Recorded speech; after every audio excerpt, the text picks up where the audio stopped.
You are now listening to the sound. You are now listening to the sound. Yo, it's your boy Deuce. We in the building. C1music.fm, the familiar, all day, every day. For some reason, we have a little bit of technical difficulties, but we are in the building. We're gonna fix this real quick. Tonight's show is called Emergency.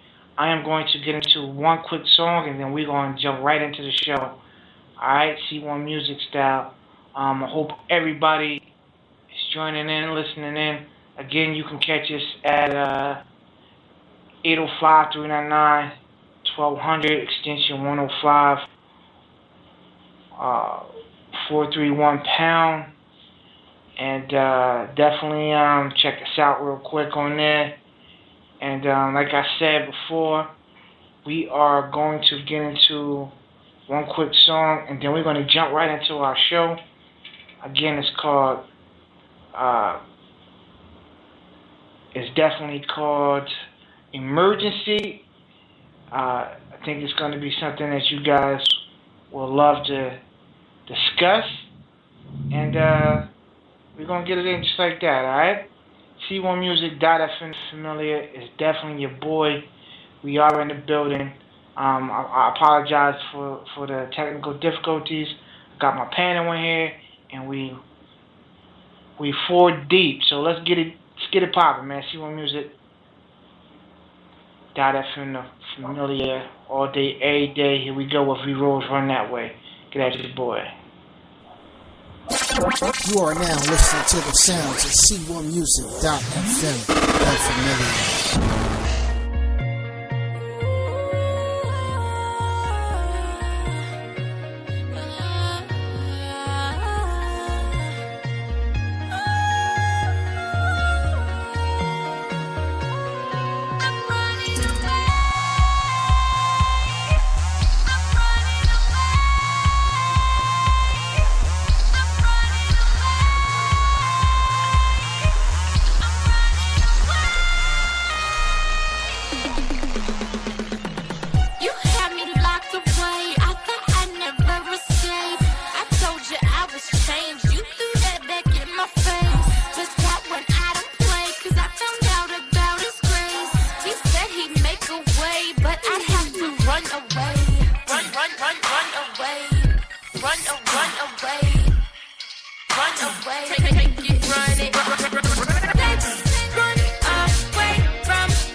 C1music.fm, the familiar, it's your boy Deuce. We definitely in the building all day, every day. You know how we do.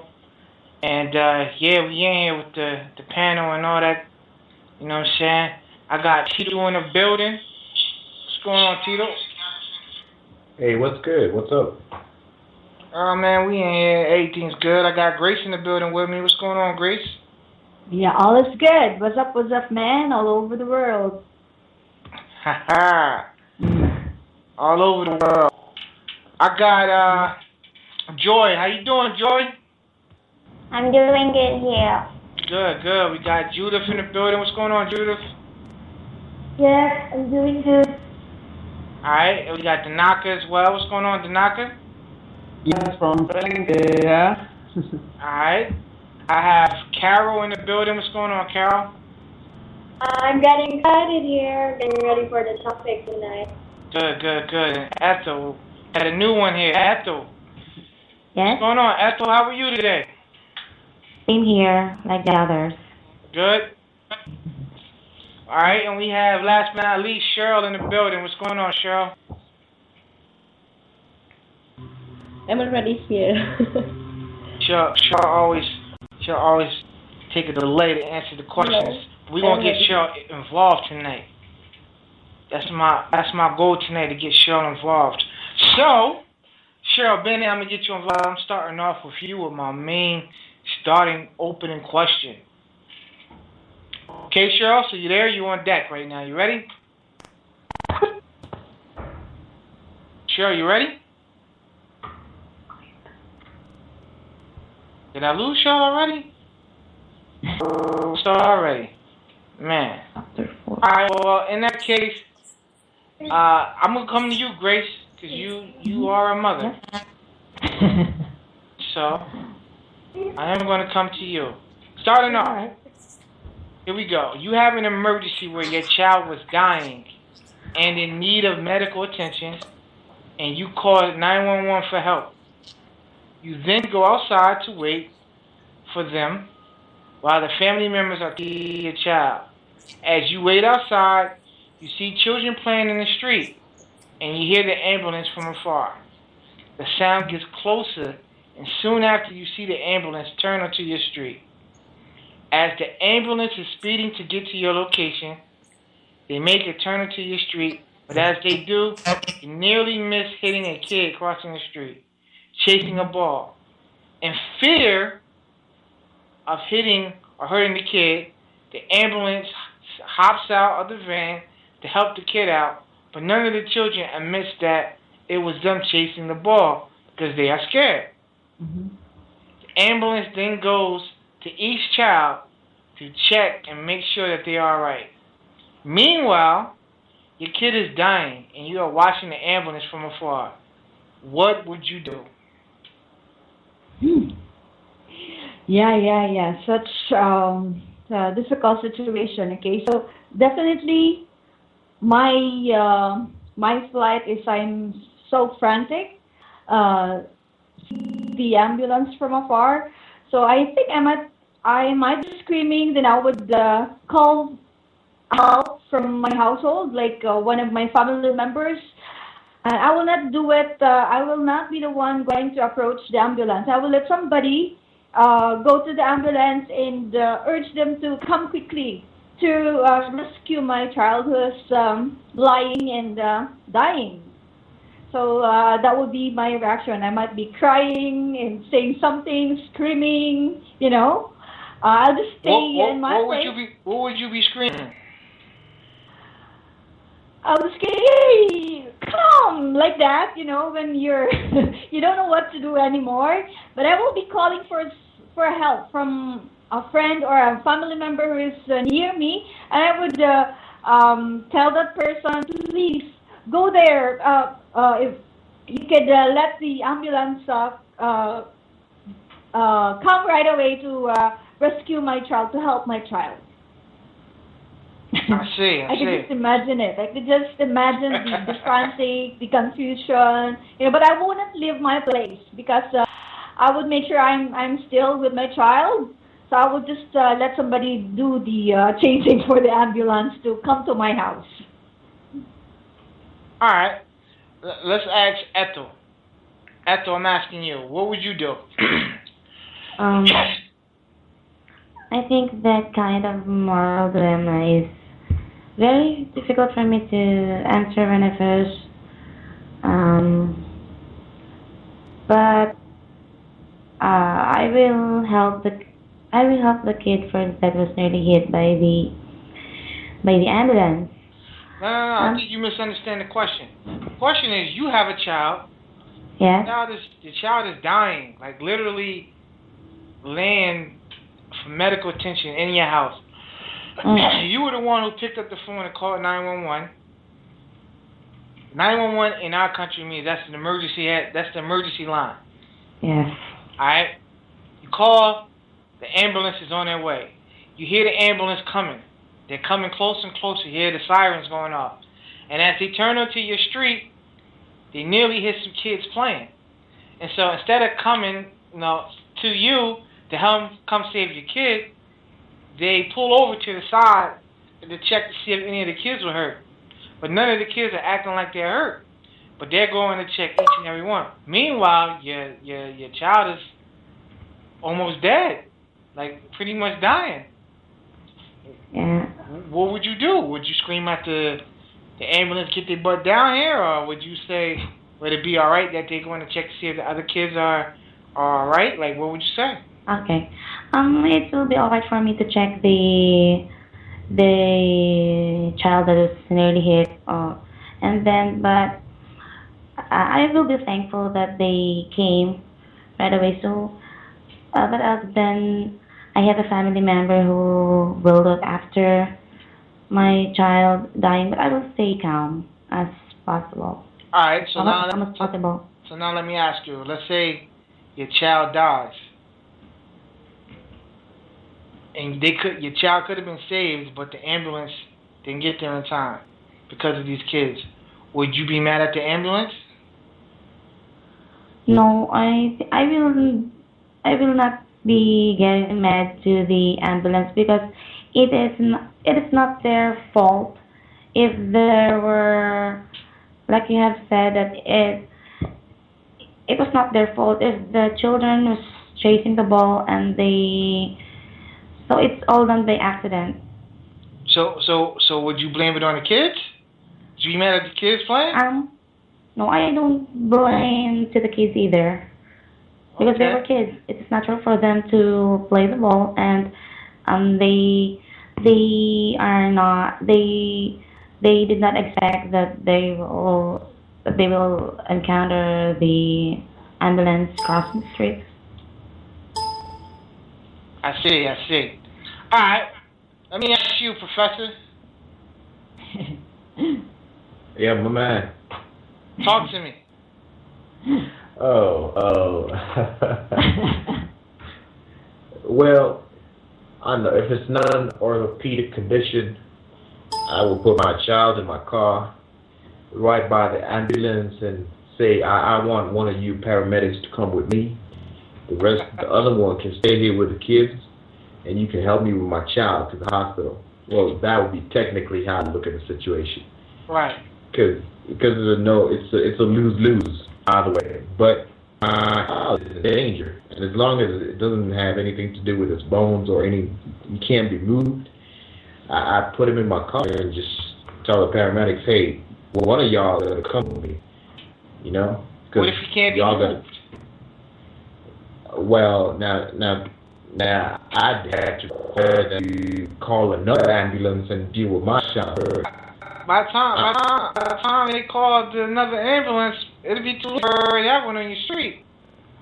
No, I want the first one. The other one they can call for this new emergency because it's kind of prioritized here. I mean, they all going on, just call in because he was emergency number 2. But y'all here for a different reason. You can't ignore that, Oh man, yo.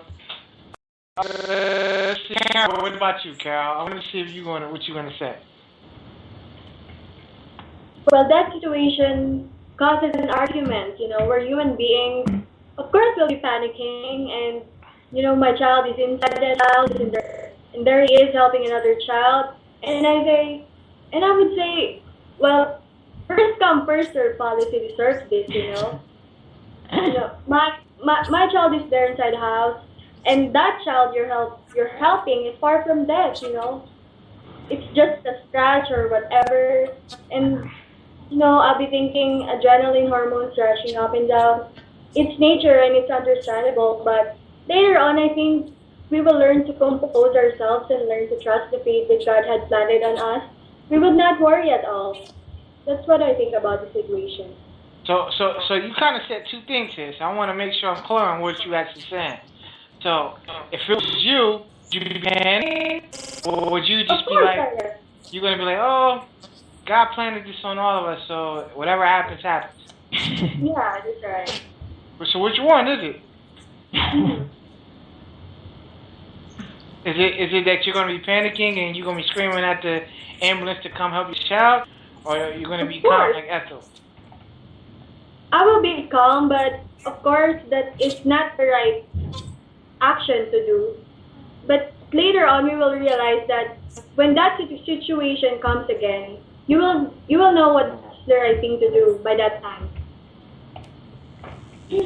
Alright, you still lost me, but I think I get what you're trying to say. Mm-hmm. But you confused me at the same time. You're not speaking direct. I'm asking you a direct question. I'm asking you, if you was in that situation as of today, what would you panic and would you scream at the ambulance, or would you be calm? I would panic. I'm a human being. Of course I would panic. Alright, so you would be screaming and panicking. Alright, I got you. But you said the next time if it ever happened again, you would be calm. Am I correct? Yeah. Mm-hmm. Got you. Cheryl, what about you? In that situation, I'll be screaming and I'll shout the ambulance driver. I will be thinking that I will be selfish because I will only be thinking of my son or daughter. But the point there is, my son is dying or my daughter is dying. They should come first to me. They shouldn't be going to those child. I'll be thinking after that, oh, how selfish I am. But if that will be the case, I don't think that I will be thinking that I will be always selfish. I need the ambulance driver. I need them. I will scream, I will shout out them. Hey guys, come here! My son is dying! Yeah, I agree. That's why I'm surprised that Ethel will be so calm. Her child is dying and she's going to be very calm about it. I don't know if Ethel have a son or daughter, because that is the feeling of being a mother. Right. Ethel, do you have any children, Ethel? Yes, I have two. You have two children? Yes. My eldest is a boy, and the youngest is a girl. That's deep. So we commend you for being calm. You know? I'm gonna be honest with you. I don't know if I believe you though, but I commend you for saying that you're calm. Because if I will get panic about the situation, it doesn't help at all. So why you get panic? It's an emergency. You panic. It's not necessarily panic, but you're trying to get them to come to your child. I'm not in the kind of panic, like literally panicking, like shouting. It's emergency, and I will get in the sense that exaggerating, that shouting or what. Hey, listen, I commend you. I want to hear if there's anybody else who would do the same thing as you, Judith.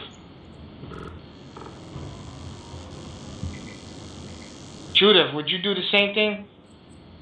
It's really hard question, because you need to make a decision.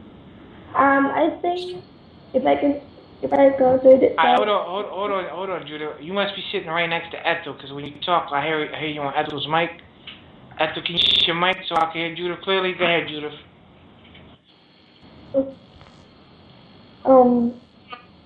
really hard question because I need to make a decision. I think if I encounter that kind of situation, the first thing I do is to call the ambulance.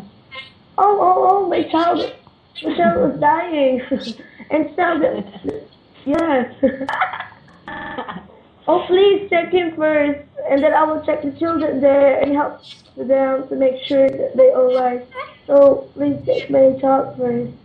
The case of my child is more critical than the case of the children, and I think they understand this. I hear you. What about you, Joy? It's really hard to think if I'm in that situation, but I'm still the mother of the child who is already dying, so I have my option. So if I'm in that situation, I will think about my child's conditions first, and I would rather bring my child on my own and ask for help on my neighbors to help the ambulance and check each child. That's I think I will do. Okay. Preacher man. Now listen, I don't know if you're gonna have your church members listening to you speak. So if you do, you need to make sure you choose your words wisely. I'm asking you this question, preacher man. What would you do? Really, I have to take my son to ambulance. What if your son can't? You said the same thing as Tito. What if your son is in critical condition and can't be moved? Yes, because that situation I can imagine, and it's depend on a situation. Really, I will do take my son to ambulance and run away. But what if you can't? What if you can't move your son? You can't take him there. You have to get the ambulance to come to your son. Really, I have to scold them and scream. Preacher man. Oh man. Preacher man. It is nature. It is nature. That's funny, man. I don't know. If I was in that situation, I probably would do the same thing everybody else. That's why I commend my hat off to Ethel. I really don't know Ethel personally for me to say that that's her true personality. But if that's how she is, I gotta commend her. I gotta commend her for this. But no one else in this radio show so far can sit here and say that they will. And that's, I would say that the majority rules on this one, man. I think that it is in our nature to respond in a way of, listen, come take care of my child. I'm the one that called you. Versus, oh, they're going to be all right. Let them take care of the kids first. I just don't. Not with my kid dying, man. I'm sorry. I can't do it. I can't do it, But let me ask you a question, and let me ask you a different question. I'm gonna ask Tito this question. Yeah. Better yet, Tito, I want to come back to Grace for a minute. Mm-hmm. All right. Grace, I want to ask you this question. Let's say, and this is a different scenario. Let's say you have 2 sons, okay? Mm-hmm. You have 2 sons. You take one of your sons to the park that's down the street from your house. Mm-hmm. All right? Your son is playing. You take your other son is at home. Your son has an asthma attack. Mm-hmm. You left the inhaler at your house. Pick up your cell phone right away and call your son. Say, son, bring your brother's inhaler. Mm-hmm. As your son is coming out the house with the inhaler, a police officer pulls over and jumps out the car and tackles your son to the ground, thinking that he fits the description of somebody who robbed a bank. Oh my goodness. You have your son who needs his inhaler, he can't breathe, and you have your other son being tackled on the ground. What would you do? My God. I'm speechless. Okay, so let me ask you. So I wasn't in the scenario. You was there. You're the mother. You're at the park with your youngest son. Mm-hmm. But it's the other son who is having the asthma attack. It's the Both youngest of them son are that's with me having and an asthma attack. The one that's with you is having an asthma attack. Mm-hmm. Your other son is bringing his inhaler to him, but as he's running to come to you because he knew how important it is for him to have this inhaler, the cops hop out the car and tackle him to the ground. And they try to arrest him, saying that he fits the description of somebody else who just robbed a candy store or something. Yeah, and in the meantime, and the cops is harassing your son, and you have your other son who can't breathe. What do? Do you run to the cops, tell them to leave your son alone? Oh my God, it's so hard. I think I would run to the policeman. Okay, I would say, "Hey, you know what you're doing? Why are you doing this to my son?" Stuff like that. And then he would give the explanation. Okay, I would. But you can't breathe though. Yeah. That will be very quick. I would run to him very quickly and talk to him and get mad at him for what he's doing, and then I would get the inhaler from my son and then go back to my other son. In the house the whole time. He didn't rob no candy store. Are you gonna tackle him too? My God, it's so hard. I don't know. Maybe that's one thing that instinct. A mother who is seeing a son who is being attacked by an officer, and then you have another child there having an asthma attack. I don't know. Let me tell y'all the reason why I'm dramatizing this story. All right. The reason why I'm dramatizing this story, because when you read the story that we're going to read in the Bible, which is a story that we talked about before on my radio show, and it was a good conversation, and that's why I wanted to bring it back. When you read this story in the Bible, alright, the Bible always focuses on this woman, alright? The woman is Luke chapter 8, alright? It's verses... In Luke chapter 8, let me get to it. Verses 41, I believe it's 41. Okay. Yeah, it's 40. Luke chapter 8, verse 40. 48. 48, I believe it is. Yeah. 48, 49. Alright? So, when you read the story, the main character in the story is the woman. When I read this story, I said, man, hold up. What about my man, Jairus? Alright? So I said we gotta take a look at Jairus. Alright?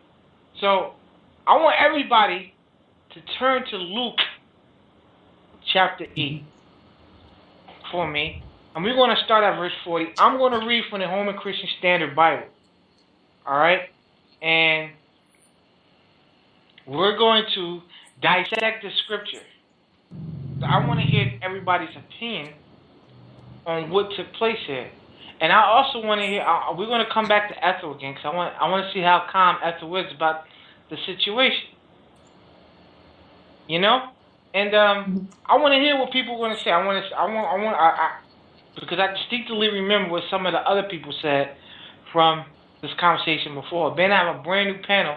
This is something that's very interesting. So, do everybody have it? Everybody can say, unmute and say yes. Yes. Yes.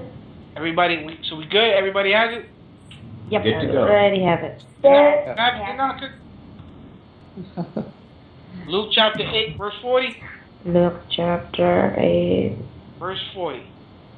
Alright, everybody, follow along with me. We're going to dissect the scripture as much as we possibly can, okay? Paint the picture. Jesus is walking. Whole bunch of people following him. He has his disciples with him. Alright? They're walking. Here we go. Verse 40. When Jesus returned, the crowd welcomed him, for they were all expecting him. Stop right there. So everybody knew that Jesus was coming. So imagine this crowd of people all knew that Jesus was coming. Okay? That's verse 40. Verse 41. Just then, a man named Jairus came. He was a leader of the synagogue. A leader of a synagogue, in my opinion, I look at it, he was like a priest or something of some type of authority. In modern day, he could be a priest of a Catholic church. He could be a pastor, somebody that's the head of some type of clergy or a church or something of that sort. All right, he was well respected. This man, just here, verse 41. Just then, a man named Jairus, who was the leader of the synagogue, he fell down at Jesus' feet and pleaded with him to come to his house because he had only daughter about 12 years old, and she was at death's door. While he was going to the crowds, the crowds were nearly crushing him. So this man pretty much put his life on the line to almost getting trampled. Right? Y'all see this? To save his 12-year-old daughter. To get to Jesus. So he runs up to Jesus. Jesus, Jesus. He falls down to his feet. People are knocking him over. Jesus, Jesus. Please come save my daughter. Right? Got it? We here? Yeah, got it. Yeah. Alright. So,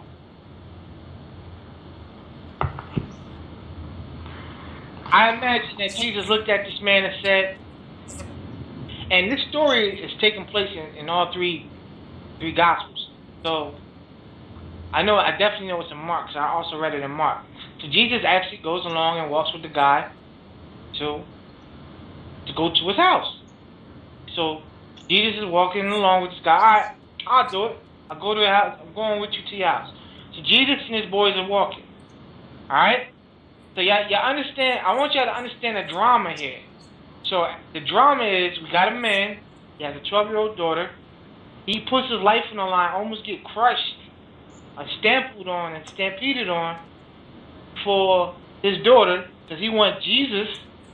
Jesus is Jesus. He wants Jesus to heal his daughter. Y'all understand it, right? The urgency in the situation, y'all. Everybody understands? Yes. Alright. So, then, it says here, in verse 43, a woman suffering from bleeding for 12 years. Now, it's ironic, is it preaching? I'm asking you. The daughter is 12 years old. The woman was suffering for 12 years. That's kind of ironic to me. Is it not to you? Yeah, 12 years? 12 years. His daughter was 12 years old. The woman was suffering for 12 years. I'm going to leave that alone for right now. A woman was suffering and bleeding for 12 years.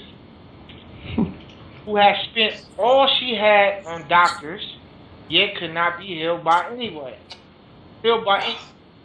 Approached from behind and touched the tassel of his robe. Instantly, her bleeding stopped. Now, I want y'all to imagine this, alright?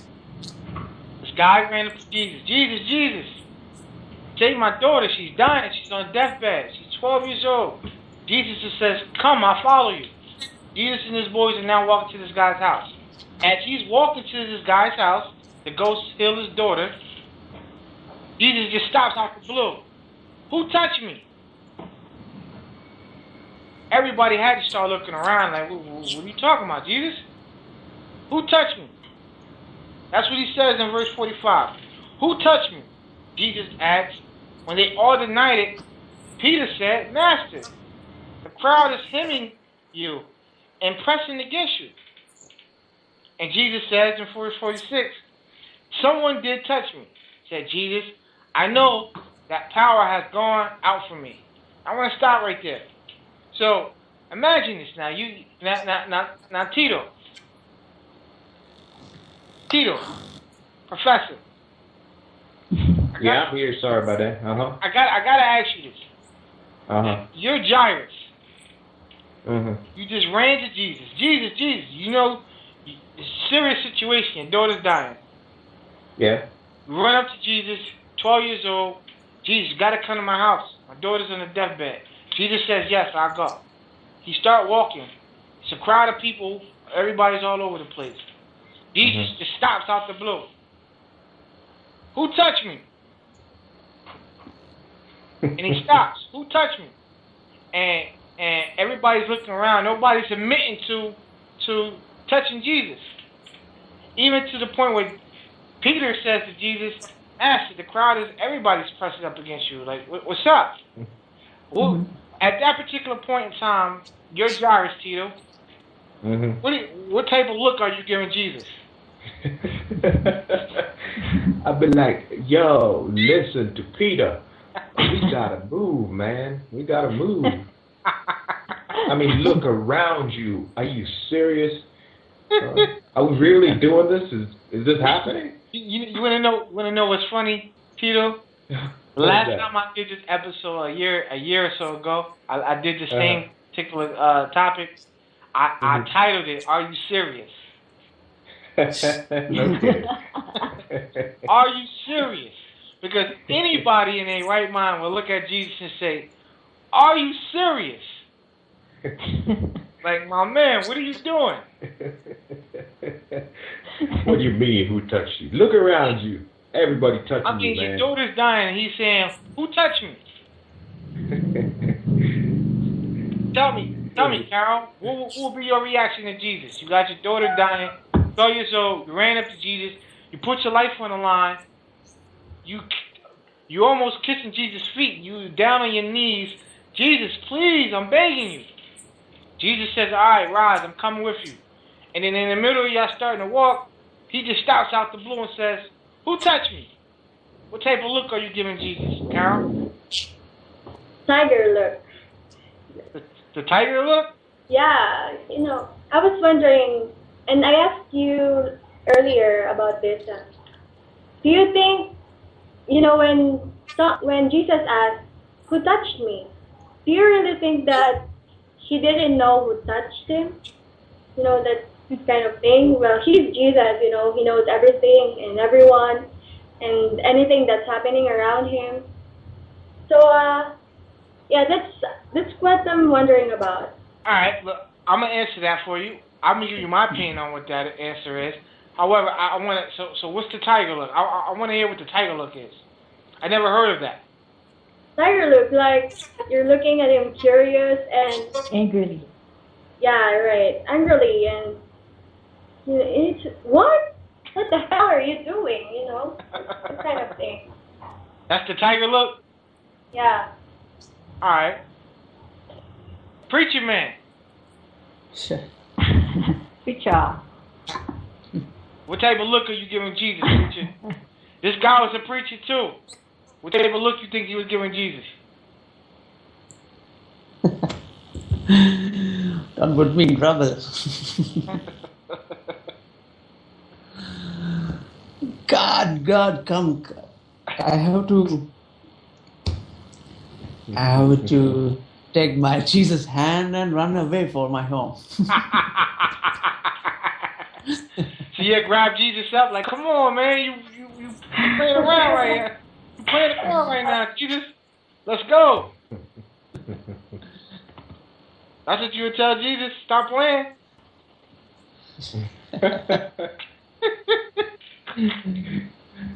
Man, honestly, I want to know. I want to hear what everybody's gonna say. Joy, what would you say, Joy?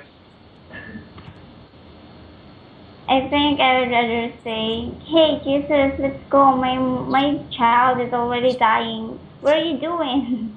Now, do you think Jesus would say, patience, my child? Like, I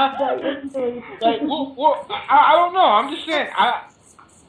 I'm curious because here's the thing. We don't get a chance to see Jairus. The story is not about Jairus. It's about the woman who got touched, which we're going to talk about in a minute because I know Carol asked a question. But I'm more concerned about Jairus right now because he was in a rush to get his daughter healed. Jesus is stopping like, yo, who touched me? Nobody's admitting that they touched Jesus. So like, yo, Jesus, let's go. Like, what are you doing? Nobody's admitting that you touched. Now, I want to read further. And Grace, I'm coming back to you. And then I want to come to Cheryl. So, Grace and Cheryl, I'm coming back to y'all. So, Grace first. Grace, I'm going to read verse 47. When the woman saw that she was discovered. Now, being that she saw that she was discovered, that answers Carol's question.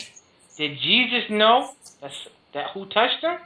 Well, the Bible says here on my Bible in verse 47, when the woman saw that she was discovered, she came trembling and fell down before him. In the presence of all the people, she declared the reason she had touched him and how she was instantly cured. I believe Jesus knew that this lady touched her. He wanted her to confess and believe in that she had faith in touching him. Mm-hmm. That's what I believe, Kyle, to answer your question. That's the reason why she instantly, when she seen that Jesus started looking at her and she was discovered by Jesus, she automatically just bowed down and said, Lord, it was me, Lord. It was me. Mm-hmm. But now I want to focus back on Jairus. Grace. Mm-hmm. This lady now admits that she's taking up more time. She's jumping on the ground and saying, Lord, it was me. And you like, Lord, we got to go. You know? Right. Mm-hmm. What do you say to Jesus? I mean, what do you say to this lady? Like, how do you feel about this lady? She just got a miracle. She was 12 years strong. She was going through. And then she just touched Jesus. And this is, obviously, this has to be a powerful miracle. The fact that is talked about in the Bible so much. It's a powerful miracle.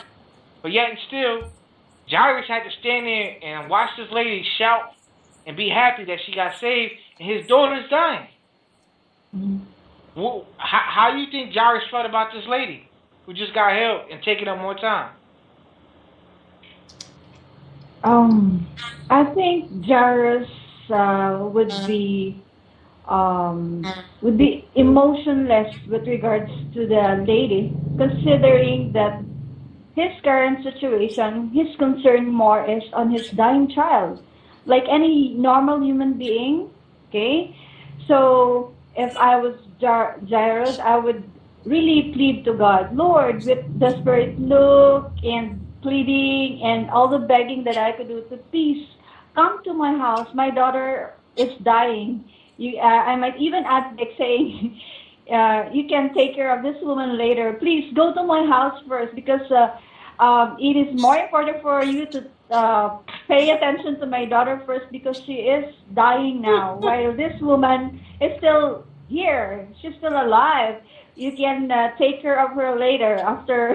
It may sound selfish, but being a parent to a child who is dying, and Jairus, I knew that Jesus was a healer. So even by that act alone, by saying, if Jesus would say to the woman, stay put, I'll get back to you, I think she will be healed then completely. She was already healed completely. By touching her, she was healed. All right, Cheryl, talk to me. Yes. Jesus is standing there talking to this lady. This lady is all excited. And you're standing there and your daughter's dying. She's pretty much about to die. Are you excited too? Excited too. For this lady, for being healed. Which one I'm coming to answer? Huh? Because you asked lately that we have the same question with Grace. So if I am Jairus, if I am the situation of Jairus or the lady? You're Jairus. The lady? No, you're Jairus. You're Jairus. You're no, if I am Jairus, I will be grabbing the hands of Jesus. Jesus, please, my child needs to be healed.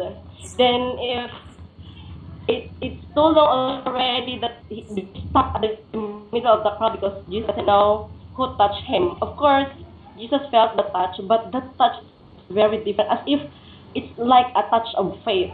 That's why, if that would be the case, and it's too late, might not be too late, but it's already late to tell that, oh, who touched me? Then when Jesus asked that, I will grab his hands and, Jesus, please don't ask who touched you. I know that he's already here. Let's go home, please. My child is dying. Right. Oh, man. Because you if you're in the middle of the crowd, you do not know who touched you, but that is a touch of faith. That's why Jesus said, who touched me? Right, I agree. But at the same time, it's like, yo, let's go. Jesus, though, let's go. Let's go. Ethel. I really hold the hands of Jesus and pull him over. Let's go home, please. Jesus, my son is dying. You know, a mother, you need to take care of your child or daughter. Right. Whatever the cost may be, you need to protect your child. I agree. Ethel. Yes. Talk to me. I gotta hear what you gotta say. You're Jairus. Yes. Your daughter's dying, 12 years old. You just cried to Jesus to save your daughter. Jesus said, "Let's go. I'll save her." You're walking, and Jesus just stops out the blue and says, "Who touched me?" And nobody's admitting to touching him.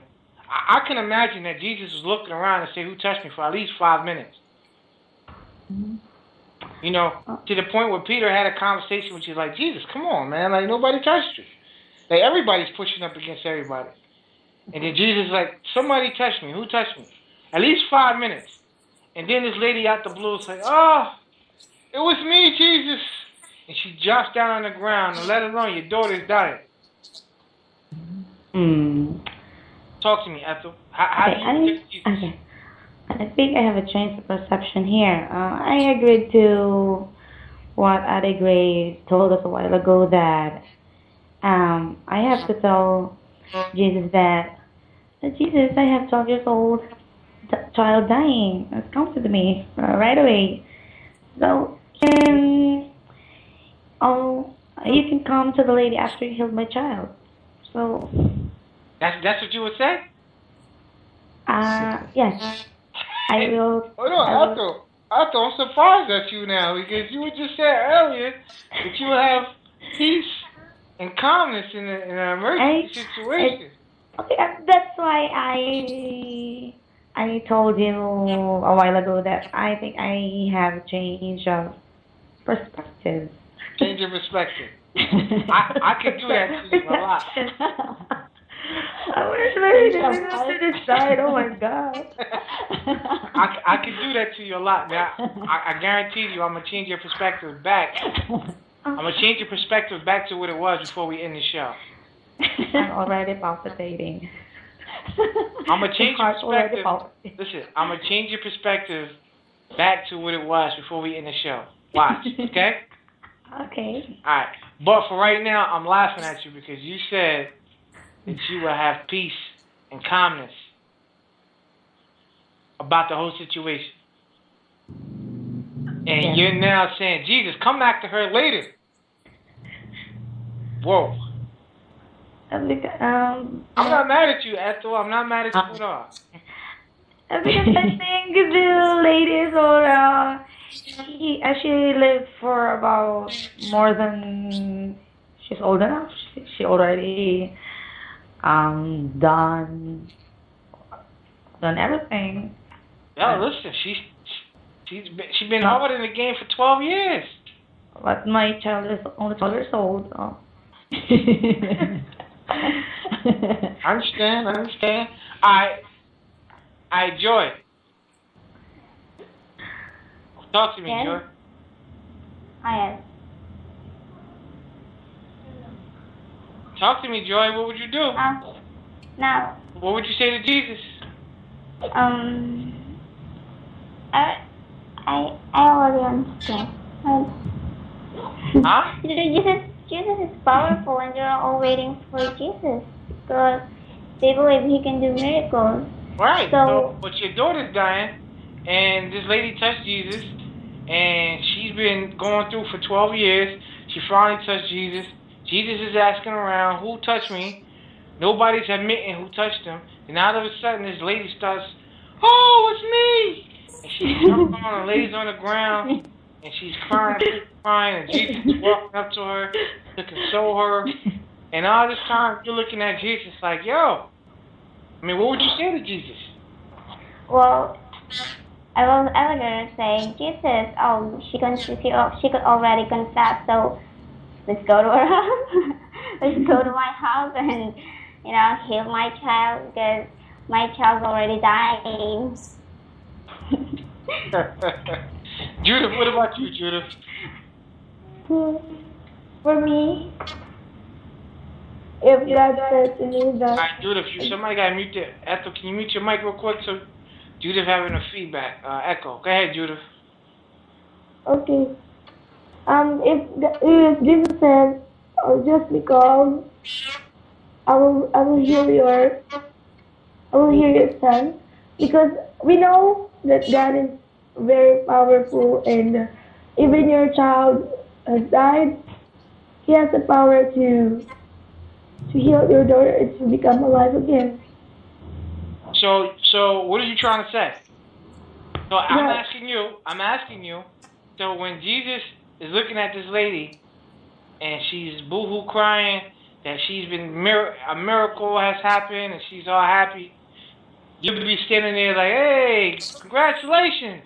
You'll be shouting and shouting with everybody else, oh, yes, I will tell to God, oh, yes, congratulations, lady, and please, can God go with me, go to our house and heal my son. I will tell. So you still will be pushing Jesus along. All right, so being that you said that, Judith, I'm coming to you next on this one. So listen, it says here,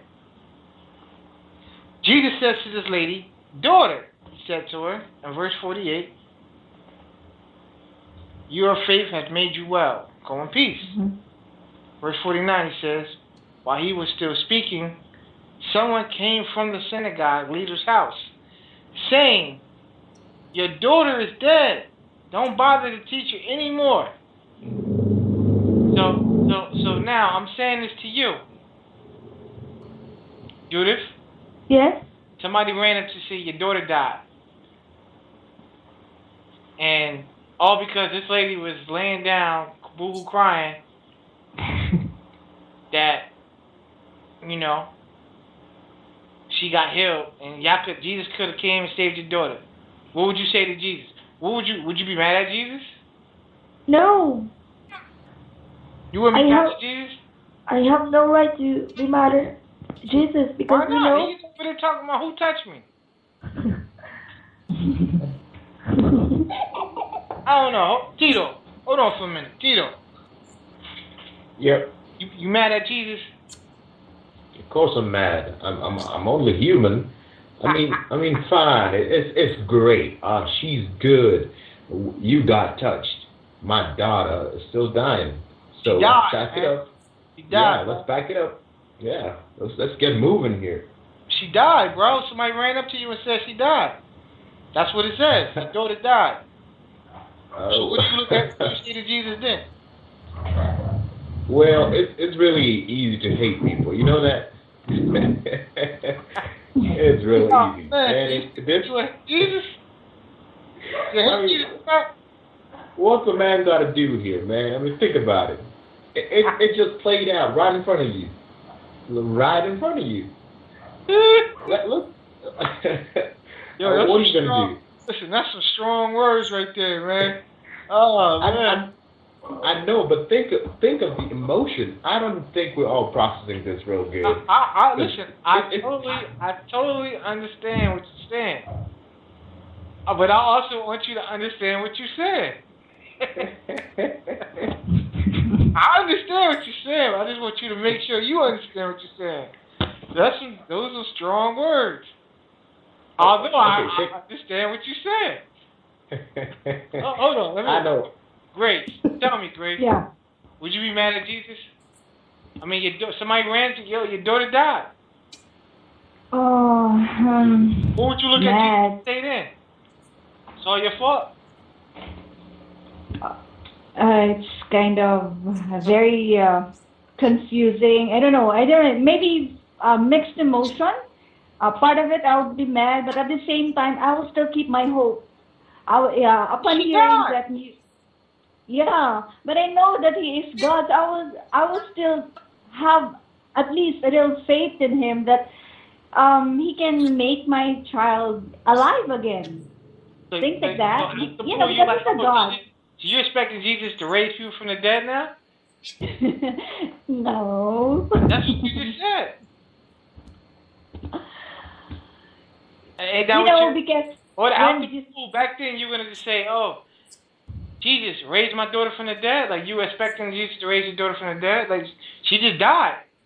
No, because that time I'm Jairus. I knew already that he has been known like doing miracles and healing people, all that stuff. So, all right, great. He's been doing miracles. Like for instance, this lady had 12 years of sickness and health, and if I'm not mistaken, I did a little bit more study on this. If I'm not mistaken, the issue that she had was she had and excuse me for people who don't know what I'm talking about, and you might correct me if I'm wrong, and I don't want to say nothing to violate any females. So females, please, if you're listening to this, do not take this the wrong way. But if I'm not mistaken, she had, and somebody correct me if I'm wrong, she had a 12-year period, meaning that she was on her menstrual cycle and had issues, bleeding, for 12 years. Can you imagine? I can't imagine being on a period anyway. But the fact of the matter, I know how females act when they're on a period. Very emotional. Always in pain. Can you imagine, Tito, can you imagine dealing with a woman for 12 years on her period, straight, all the time? What? Yo, you're not asking me that. Nah, man. Could you imagine that, Denagi? Oh, man. So listen, this lady was on her period for 12 long, stressful years of always bleeding. Can't go nowhere because she's bleeding. So she wants Jesus to touch it. Now, I mean, she wants to touch Jesus to get help. And instantly when she touched Jesus, she stopped bleeding. It was instantly healed. They didn't have maxi pads back then and all the other stuff that they have now. So I could just imagine she was just bleeding. You know what I mean? She probably had an odor to her. It wasn't a good look. And she touched Jesus and she stopped bleeding. And why would she do that? Jesus is going to daughter be healed and go your merry way. And this guy runs up and says, your daughter died. It's it. It's over. She's dead. Don't even bother Jesus to come. That's what the guy said. Don't even bother Jesus to come. It's over. It's done. Grace, you telling me that you're going to be like, Jesus, you can still do it? I think so. Out of desperation, I will still say, Jesus, I think, please do something. There's still something that you can do for my daughter. They're telling you to don't bother Jesus. They said, don't even bother to come. She's dead. It's over. Sure. No, I would just let him go to my house and see my daughter. We'll just see what will happen to my daughter when Jesus is around. Cheryl, what would you do, Cheryl? Would you be mad at Jesus? If I am the lady? Nah, if you're Jairus, somebody just ran into your daughter died. I will be angry with Jesus. Look, Jesus, my son is dead. My daughter is dead. What are you doing? Are you really God? Why did you let my son die? That might be my reaction if I will be in that situation. I'll be asking Jesus. Not only asking, I'll be get mad. Would you say I hate you? Of course not. I just questioned him. I just asked him, Lord, why did you let my child die? Would you expect him to actually answer that question, though? I do not know if he will. That's an answer that's a question that I don't expect for him to answer. Why did you let this happen? He's just looking at you like, huh? He was just staring at me and, who are you? Yeah. Why are you asking me that question? Little faith. But Carol, what would you do, Carol?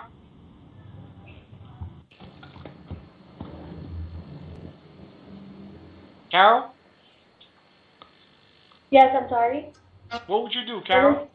You was better yet, Carol. Being that you asked the question about being healed, I want to switch gears for a minute. You're the lady. You've been touched. I mean, you touched Jesus for 12 years, right? I mean, you was bleeding for 12 years. You touched Jesus. You got healed. Jesus stopped. This guy is walking with Jesus. He's like, listen, Jesus, I got to go. My daughter. And you, like 12 years, you just got over the situation. Like, and this guy's rushing Jesus. Would you get mad at the guy who's rushing Jesus? Like, listen, man, this is my moment. No, I wouldn't be mad. You know, if I was not healed by that time, I was like this for 12 years. Why can't I be like this for another a couple of hours or 3 more hours? And like, you know, it's worth the wait. If my faith can heal me, if Jesus can heal me, then I will be healed. I would not be mad at all.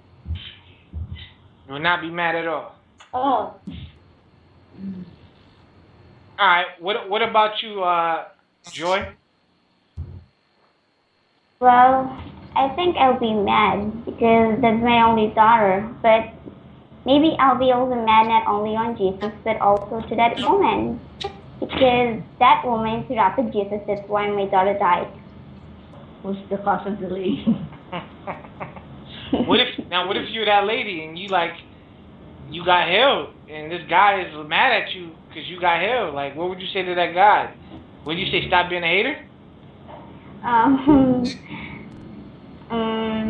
think sorry. I would rather say sorry. That's all. Sorry, that's it. Sorry for interrupting.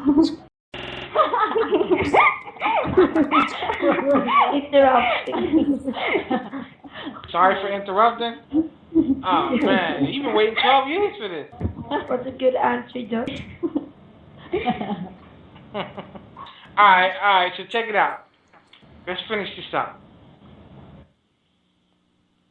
I'm looking here, and I see verse 48. We read verse 45, 46, 47, 48. So let's go to 49. While he was speaking, someone came from the synagogue, leader house, saying, "Your daughter is dead. Don't bother to teach anymore." All right. Verse 50. When Jesus heard it, he answered him, "Don't be afraid. Only believe, and she will be made well." Mm-hmm. Now, Grace was saying that, you got to have faith. It's kind of hard in that particular situation to be sitting here saying, "I believe." Now, I don't know. Maybe it is, maybe it isn't. But I know that your daughter just died. You just got stopped because Jesus is talking about who touched me. Nobody's admitting that touched him. So 5-10 minutes, Jesus is now having a conversation with this lady while she's laying on the ground, boo-hoo crying because she got healed. And then all of a sudden, a guy runs up and says, "Your daughter is dead." Yeah, you turn to Jesus and you got to be mad because Jesus was wasting his time with this lady. And then Jesus turns to you and says, "Don't be afraid, only believe, and she'll be made well." Right. Mm-hmm. Now, are those words comforting, or are you like, or do you believe them, or are you like, man, whatever with you, man? Tell me, Grace. Yeah, it's, well, basing on the faith that I have now, yeah, I will truly believe in him. And in that scenario, I can see why Jesus allowed the interruption, as Joy was saying, because definitely Jesus knew that somebody had touched her, right? So he took time to let the woman know that he was aware. He was aware that somebody touched him, though he still asked, "Who touched me?" All right. Here was an opportunity for Jesus to let the woman know that she was not healed by the cloth, that there is no magic or miracle in the cloth that he is wearing, but it is her faith in him that healed the woman. So it was an opportunity, although there was still an emergency on the other end. A girl was dying. A girl was about to die, and here's a woman suffering in pain of the bleeding. But it was Jesus' way of letting the woman, and at the same time Jairus as well, to know that faith in him will heal everything. All right. So being that you're talking like that, let's go back to Tito. Tito. Yeah. I'm gonna ask you this, Tito. Let's finish this up. So it says after he came to the house, right? Jesus said, "Don't be afraid, only believe, and she will be made well." Verse 51. After he came to the house, he let no one enter with him except Peter, John, James, and a child's father and mother. So Jesus is walking in the house. He's looking at Peter, John, James, the father and the mother, Jairus and his wife. And I'm pretty sure Jairus and his wife is all boo-hoo crying and everything. All right? So get the scene here. Verse 52. Everyone was crying and mourning for her. So this means they was boo-hoo crying. Everybody was, and Jesus walking into this place, mad calm.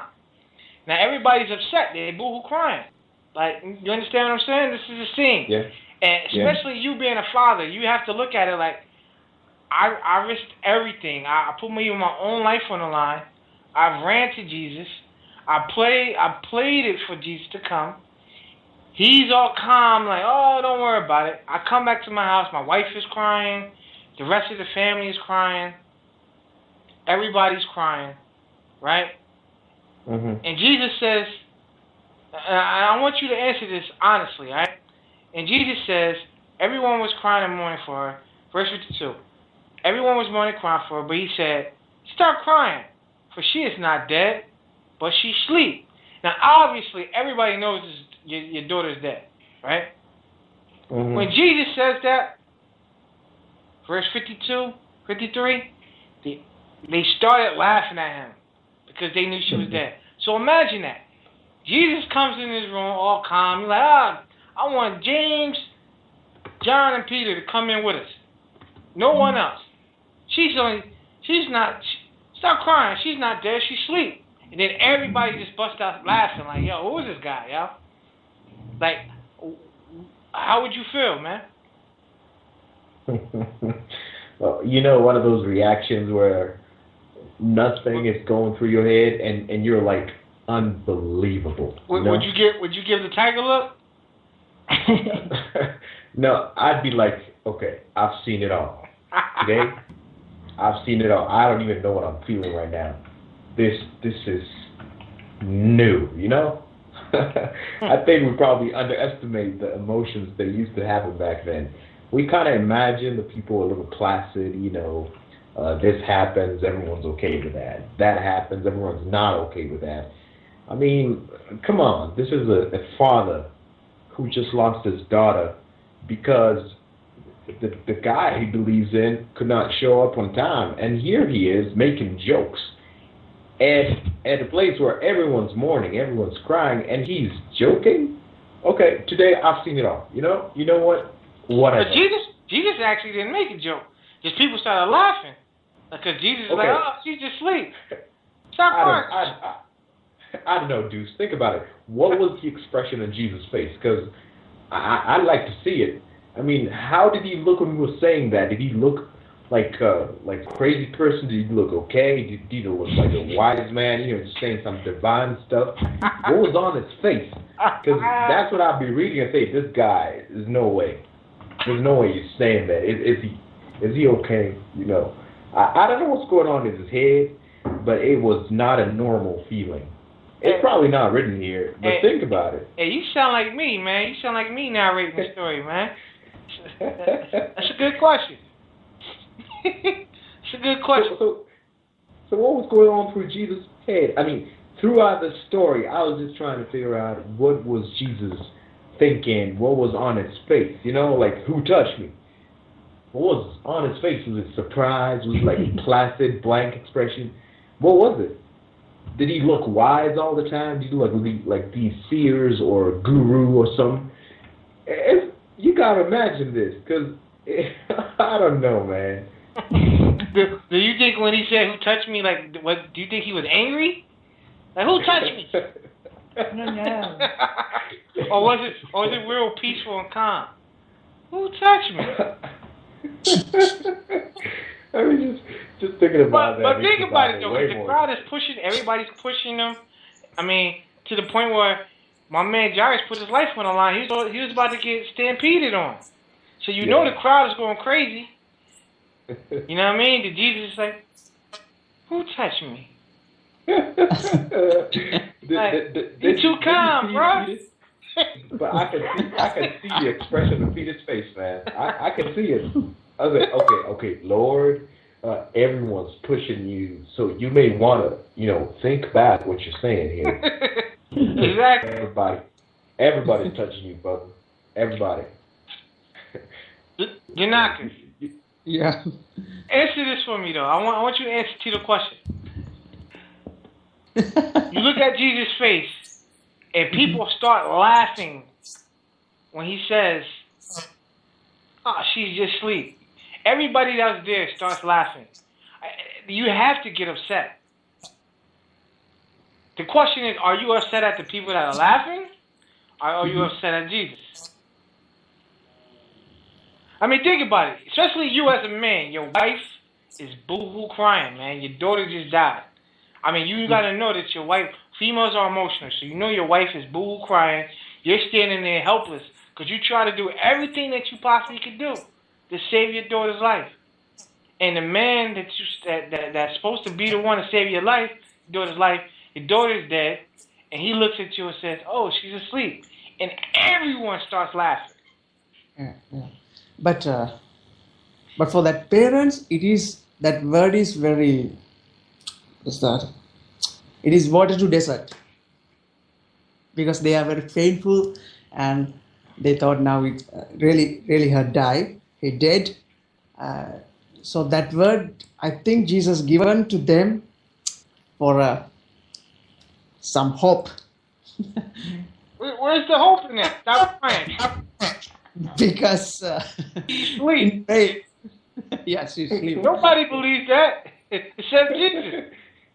Yeah, other people's, they are crying, but they haven't emotion. I mean, they haven't any relationship with parents and parents and children.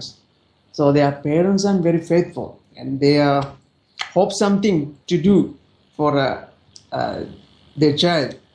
Then God given some hope. Don't worry, she having sleep like that. But the thing is, if I'm in that crowd, I'm really laughing to Jesus. You're laughing at Jesus too? Sorry? You said you would be laughing at Jesus too? Yes, because if I haven't early experience about like this kind of things, really I'm laughing. All right. Well, let me say this. And Cheryl, I want to ask you this question, Cheryl. Now, Cheryl. Yes. If I'm not mistaken, this guy, Jairus, he's a well-known preacher. He preaches the word. He believes in God. He runs and gets the man who's the ultimate preacher. And you got to look at this man Jairus and say to him, like if you were just walking in the crowd with him and you see Jairus upset, his daughter is dying, Jesus is on some calm wave and he just cooling and he just strolling on who touched me. And Jairus is getting upset and he's looking at, and you're in the crowd watching Jairus, and you gotta say, Jairus is a preacher himself. I mean, how do you feel about it? Then you follow Jairus to the house, and Jesus says, "Oh, she's asleep." And Jairus, how do you feel like as a person who is supposed to witness this stuff now, and you know that Jairus himself is a priest or a preacher or whatever the case may be at the synagogue? Does your faith be tested? Do you say, "Listen, Jesus just healed this lady, out the blue on the expense of Jairus' daughter died"? I mean, how would you feel if you were just in the crowd watching this, and you know that Jairus is a preacher too? You actually listen to some of his sermons.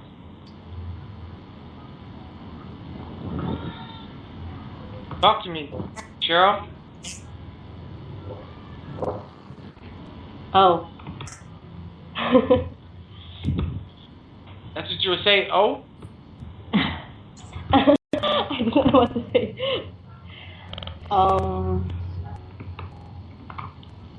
Party.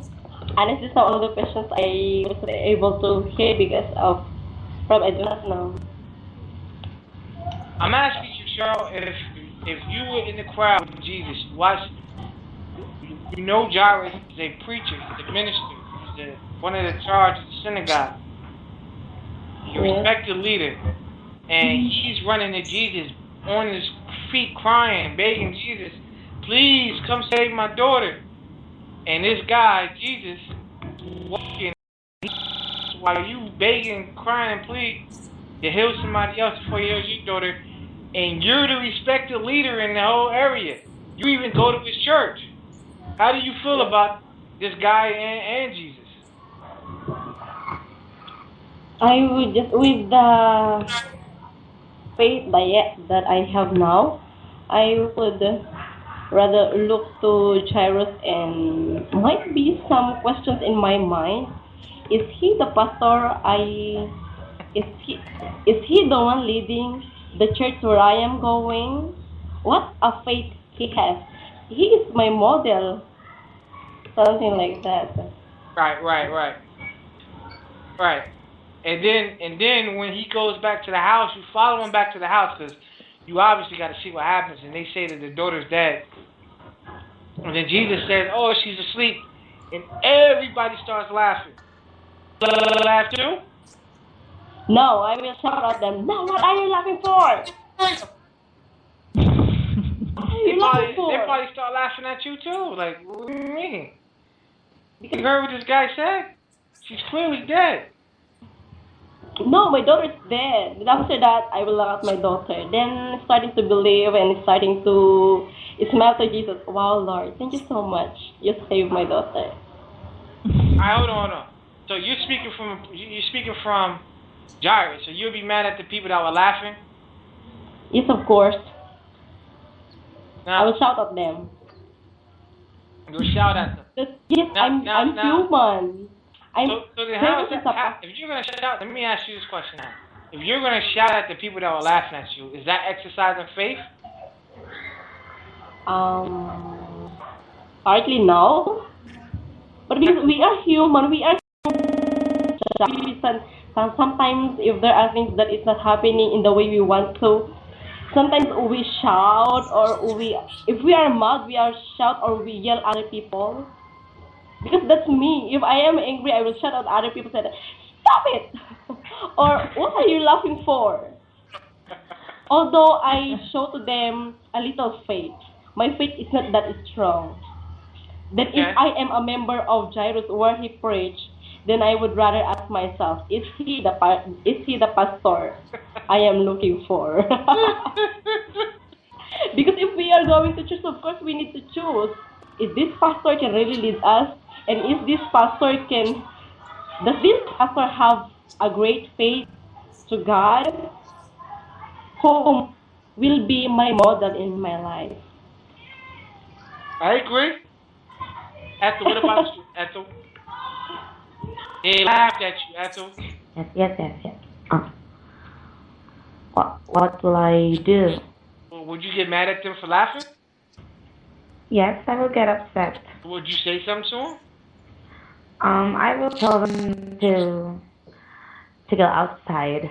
It was I already know. supposed to be outside. Jesus told them only you, your husband, and James is here. Mm. And then Jesus said, "Oh, she's just sleeping." And as they walking out the door, they start laughing. They rolling on the floor laughing. Who is this clown? And you got a child in your house? Yes, because they're not helping. You get mad at them, and you would say something to them. I can picture you now telling them off. Now, if you tell them off in front of Jesus, what do you think Jesus is gonna say to you? Because that's not exercising faith. Oh. Yes, I figured it out. Jesus is already right there. Oh my God, what they're gonna do? And so, but they're laughing at you. Because I'm kind of a person that if I get mad to someone, I just keep it to myself. So you telling me that Jesus took a long time to get to your kid? He gets to your kid. He says your kid is asleep, and you know that your kid is dead. Everybody knows that your kid is dead. And when Jesus said, "Oh, your kid is asleep," everybody in the place starts laughing, and you're just gonna stand there and calm, and you're just gonna be like, "Okay." But I will get upset to them. So would you say something to him? I will. I think for me, I just left them to do that because it is not helping if I'm going to say something, and especially Jesus is right beside me. He's right beside you, right there. And what if you look at your husband? He wants to beat Jesus up. What would you say to your husband? What would I say? Would you give him a tiger look?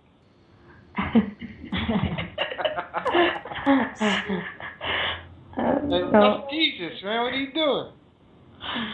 No, I would just give him an angel look. The angel look? Yeah. You got the tiger look and the angel look. Oh man. And with an angelic face. Wow. That's great. Oh man, y'all funny, man. All right, let's see what happens. So, verse 53, they started laughing at him because they knew she was dead.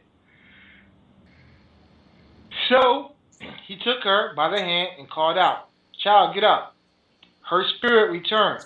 So, being that her spirit returned, that means that she was actually dead. Correct?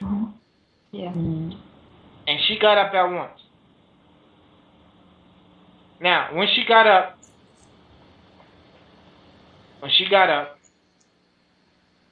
Carol, what would be your reaction when you see your daughter get up? Would you go hug her or would you hug Jesus? Can I hug both? I would. No. Of course, I will be shocked and I will feel relieved. At the first place, Jesus won't come with me if he can heal my daughter. That would be embarrassing. So it's just an addition of a little faith. That's what Ate Grace said. That was a touch of faith. Well, that was more a test of faith for me. Right. I would be relieved though. Right. Let me ask you this question, Pastor Donata. I want to ask you this question, preacher. Yeah. If just out of curiosity, let's say that happened and Jesus said, let's say Jesus was a false prophet, just for the time. Just for this. Let's say Jesus was a false prophet. Everything that took place today. Jesus is in your house. He says she sleep. He says to her, child, get up. And your daughter's still laying there. What happens next?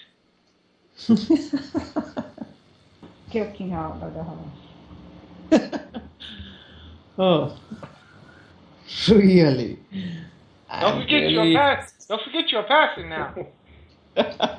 You gotta preach on Sunday. What happens next? Yeah, okay. But as a father, I mean, as a parent, I will really use God, Jesus. You gonna do what? I will really tell Jesus, this is your bad, like that. I'm sorry.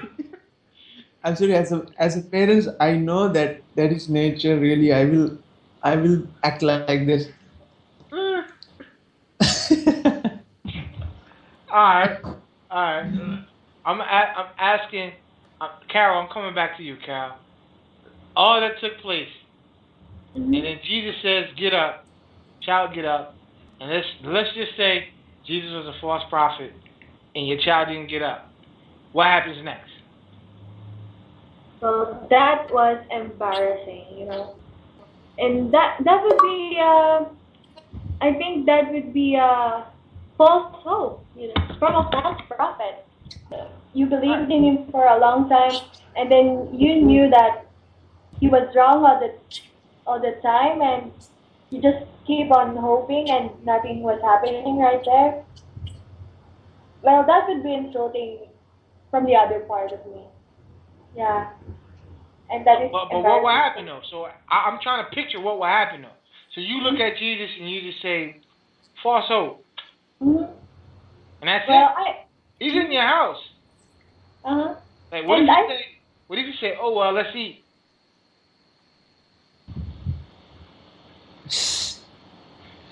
He's at your house, man. He's in your house with his with his two boys. Well, I see people throwing rocks at Jesus. You a stoner? Yeah. Well, that would be the cause of him. Well, he made that law once. When you sin, that is the penalty for that. Well, he sinned. He's a false prophet. You a stoner? All right, Cheryl. What would you do, Cheryl? He's at your house. He says, Cheryl will drop the call. All right, Joy. He's at your house. He says, child, get up. Nothing happens. What happens next? I will be so surprised if it happened of me and I witnessed that Jesus make impossible into possible. And who knows, maybe I will lose my consciousness.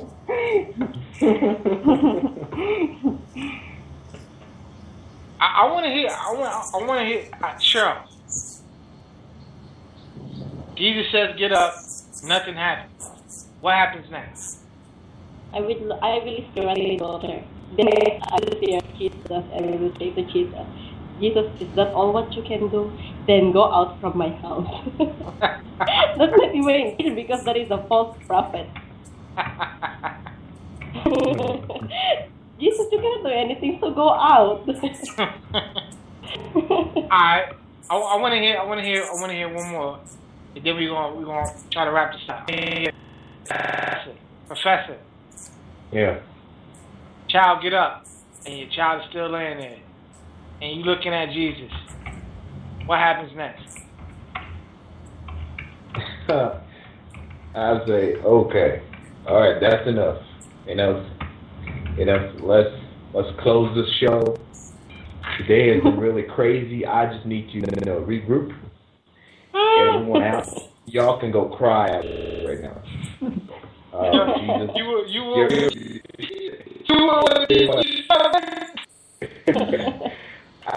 It's a pretty emotional situation. I don't know if all of us are processing the same thing here. I just lost my daughter, and guys are pulling off drama in the presence of my dead daughter. What would you do? You say, yo, show some respect. I don't care what, I did respect. This is not the place to keep joking and trying to show some teeth and waving your arms around, trying to look like, hey, she gonna rise again and stuff. Leave. Yo, that's what false prophets do, man. That's why. Like on TV, man, you see a lot of people saying, "Oh, this is holy water. Send $5 and you can get your holy water, and you'll be saved instantly." and then people will actually put their money in and they get this water and they drink it, and it's like, okay, what am I supposed to do next? You didn't tell us what happens after we drink the water. Listen, that's why it's very important, guys. It's very important to understand that Jesus was. I believe Jesus was calm throughout this whole situation. I don't know. I can't really, even yesterday's topic. I can't really see Jesus being mad at somebody. Now, Jesus was human. Jesus had to go through the same emotions and everything else that we had to go through to be perfect. So it had to be some times in Jesus' life where he had to be that upset that he really wanted to beat somebody up, but he refrained from doing so. Or it had to be some times in his life where he was just like, yo, listen, man, enough is enough already. Like, you go that way, I go this way, man. It's going to be a problem. You know what I mean? Yeah. And he had to have got angry that if he had to experience every emotion that we had to experience to counter sin. You know? So, he had to have done that. And the beautiful thing about it is he did it and he was cool the whole way through. But I want to ask this question. Carol, what's the moral of the story? What is the moral of the story, in your opinion? The moral of the story, in my opinion, well, I looked at this verse earlier this morning when I was having my devotion. If I'm not mistaken, I forgot the exact verse, but it's in Philippians chapter 4. It said there that, in my version, KJV, be careful for nothing, but in everything by prayer and supplication, with thanksgiving, let your requests be made known unto God. That explains everything, I think that Jesus intentionally let that woman be healed so that Jairus' faith will be also healed. He was too worried about the situation, that he was too worried that her daughter might not be healed, and her daughter might be dead when he got there at their house. So I think that's the moral of the story. That verse from Philippians. All right, Joy, what do you think is the moral of the story?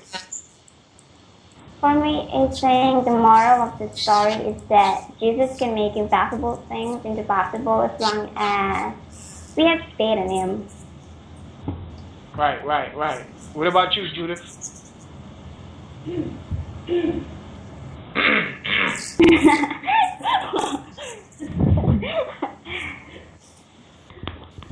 I think the moral lesson of this story, just wait and just believe in God and we'll do the rest. We know that God is very powerful, and just be calm. Always think that God always there for us, and God may lead the best way for us, and He has the purpose why it is happening to us. So believe and faith to our Lord. Right. Ethel. I think the moral in this story that we have to trust all to God and trust Him, for He knows everything. He's the Alpha and Omega. We have to believe in everything that he do, cause he do everything and anything for us. Right, right. Listen, guys, I didn't notice this, but this is the real mother of the show right here. Miss D. Miss D, what's going on? I seen you was on for like 20 minutes. I apologize. That's okay. I was just listening because I didn't follow what was going on, but then I knew. We talked about this once before. So Miss how D. you doing, everybody? Well, good. Enjoying the show. Miss D, Hey, I was trying to tell him you the mother of the show. I tried to tell him that. You the OG, you the original gangster. That's right. I sure am. I've been busy lately, traveling and studying, and I got my associate degree now in evangelist. So Okay. I'm doing good. So Ms.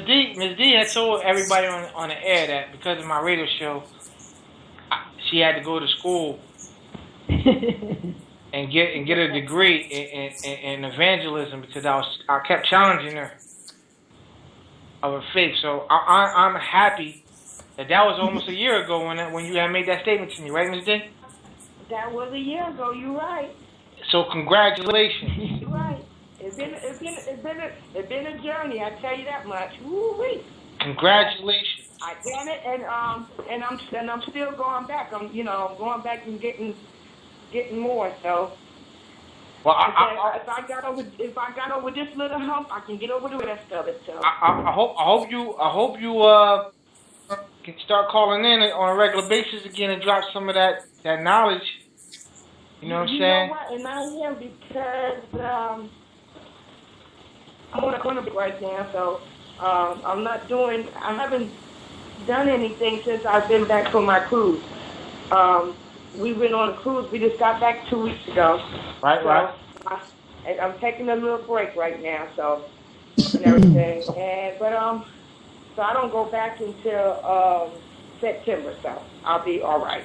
Cool. So listen, yeah, we on Mondays, Wednesdays, and we're gonna do some Thursdays. I would love to have you back on the show. For everybody who didn't know, this is Miss D. She's one of the originals. Used to part show all the time. And that's nice.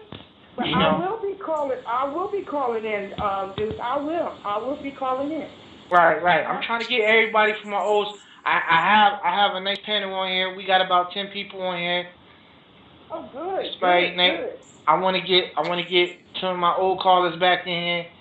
I'll let them know I'm back on.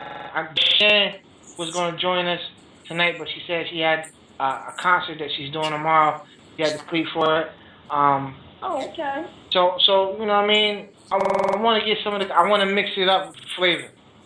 You know? Well, y'all gonna hear me. I'm gonna be on. But y'all better watch out. So Ms. D, being that I didn't give you a chance to talk at all because it was like 20 minutes you've been online. What is the moral of the story here that you feel like? That's okay. If you heard anything at all, what would you like to chime in and say before we end the show tonight? Just what you had commented on. Jesus was human just like we are right now. And that he has feelings too, you know. And just like you said, he was angry. He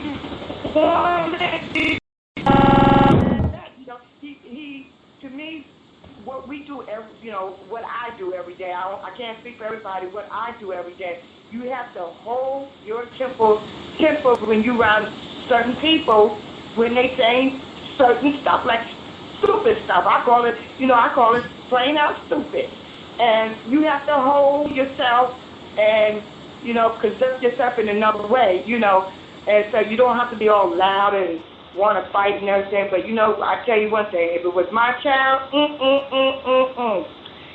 but that's another story. That's another story. But when it comes down to your children, people got to realize such a big guy, around there acting a fool and here my baby dead and I'm crying and you talking crazy? Oh no. But you know, but the whole thing of the story, you have to hold yourself. You have to be at a level, and everybody's on different levels. You know, we're all not on the same growth. So, like, you know, you, me, and I don't know about everybody else, but I know about you, and I know about me. We on a higher level, so we should know how to hold ourselves and how to bring ourselves down when we do get that upset. You know what I'm saying? You got to bring yourself down. I know me. I'll look at you, and I may fall my fist up, but then pretty soon I'm gonna let them fingers out, and I'm gonna look at you, and I'm gonna say what I gotta say, and I'm gonna say it in the right tone, in the right way. But all the time inside, before that anger came, I'll be wanting to just punch you out.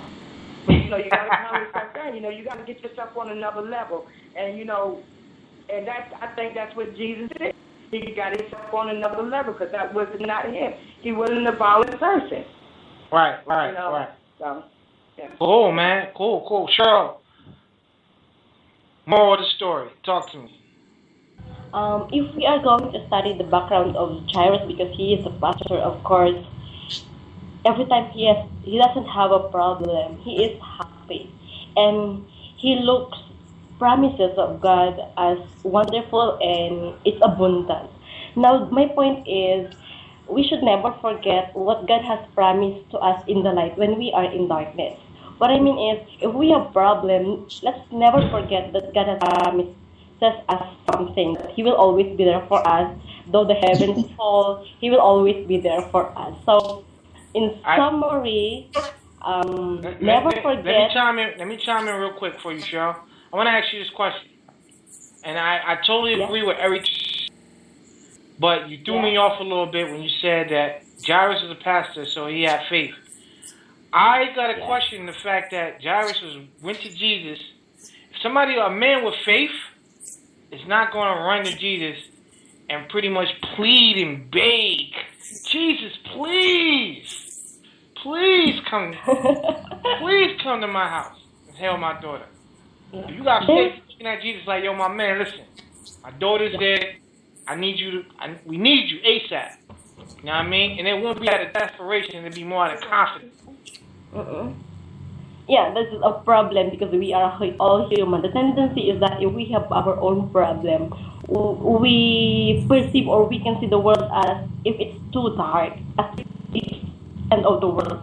But but after those situations, we will realize that God is really good, that He will always be there for us.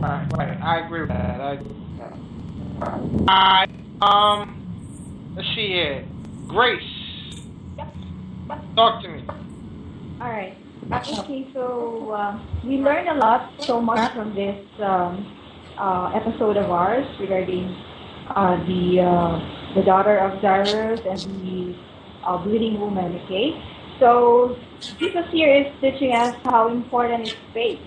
That faith heals, faith gives us hope in Him. Okay, and there are just a few stories in the Bible showing encounters of Jesus with women, and this particular story of this woman. So we are all aware that during that time, women during the Jewish culture are treated as just second-class citizens, right? So here we can see that Jesus is letting us know, especially us, women in the panel, the respect that Jesus treats everybody equally, that we women is also special to Him so much. So we should uphold our rights as women because Jesus truly loves us as the mothers of the future children of this world. So, I hear that. Last but not least, Professor. Yeah. I think that the real test of our faith is in our emotions, because I mean, just look at what Jesus was doing, man. He was like poking at everything, poke, with a poke here, poke there. And at the end of the day, he knew what was going to happen. And I think as Christians, we need to stop pretending that we cool with everything. To find out how we can overcome that, rather than accept and say, when the time comes, I'm just going to play cool. My emotions have no control on the situation. If your emotions are going to be heightened, they're going to be tested to a crazy level where you're not going to know what's going on no more. So I say, you know what? I think Jesus is the best teacher of all, because he didn't just say it, he showed it. Yeah, he lived it. Yeah. Preacher man, did I give you a chance to say your last words, preacher man? Yeah, but before that, don't call me preacher man, and you are the preacher. And we all are. Yeah, we all love. Yeah. He thinks I'm a preacher, Miss D. You think you're a preacher? He think I'm a preacher. He calls me preacher. You know what? That's a good thing, though. Yes. I'm not mad. He's the actual preacher, and he's calling me a preacher. Oh wow! Oh wow! No, we all are pastors, and when we are believe in Jesus, right? We are royal pastors. God sent us. Am I correct? Royal priest, yeah, royal priesthood. Yes. A holy nation. Yes. Okay, Hey. preacher. Yeah. Hey, I want to thank everybody, even out there in Sri Lanka, Ms. D, the knockers from Sri Lanka. Really? Shout out to them. Shout out to the Philippines, for everybody listening from the Philippines. US, of course. You know what I mean? We got Kenya in the building, and everybody from the continent of Africa listening. Wow, that's You know, awesome. listen, I thank everybody for calling in tonight. I hope this show encouraged you to keep your faith no matter what. Even though Jesus died on the cross and he rose again and he left to go to heaven, he's always here in our hearts. Therefore, we should always have faith. Just like how Jairus was walking with God, walking with Christ, and he should have faith. It's like the lady touched Jesus' garment and she had faith. We should always have faith because we have Jesus walking with us in our hearts. Amen. Keep that in mind as you go through your next trial and your next tribulation. Keep faith. With God, anything is possible. I'm out, man. Signing off. C1music.fm the familiar. Y'all have a good night. Holla at your boy. See you on Monday. Yep, yeah. Night. Night. Good night, everyone. God bless. Good night. Good night. You are now listening to the sounds of C1music.fm. Unfamiliar.